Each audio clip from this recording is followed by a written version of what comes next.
શિષ્યની એવી કોઈ તાકાત નથી કે ગુરુને ગોતી શકે. પેલી વસ્તુ થઈ. જ્યારે શિષ્ય તૈયાર થઈ જતા હોય ત્યારે એને સદગુરુની પ્રાપ્તિ થતી એવું મેં સાંભળ્યું છે, ખબર નથી.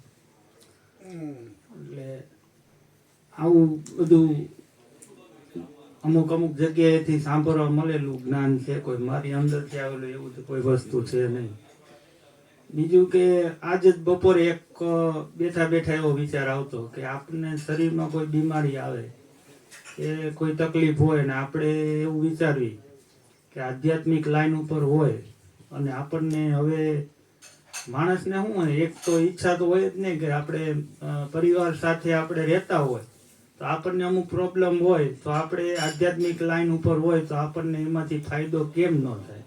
તો કેવો ભાવ હોવો જોઈએ? તો અંદરથી એવો ભાવ આવ્યો કે તું પરિવારનું જ શું લેવાનું વિચારે છે. જો એવો જ ભાવ હોય કે દુનિયા આખીનું સારું આપણે કરવાની ગણતરી છે તો એમાં પણ સફળતા મળે.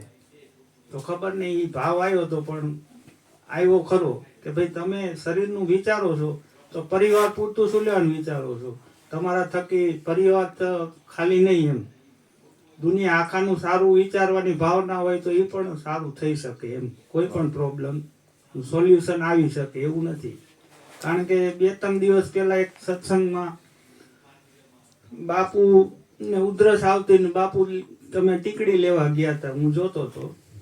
તમે પાણીની ટીકડી મોઢામાં નાખી તો બાપુએ એવું કીધું કે તારી પાસે નામ અને ઓલું બધું છે તો ટીકડી ઉપર ભરોસો છે કે નામ ઉપર નથી. એમ એનો મતલબ મને સમજાણું કે જો સદગુરુ કે એના નામ ઉપર આપણને ભરોસો હોય તો દુનિયાની એવી કોઈ વસ્તુ નથી કે જે અશક્ય છે.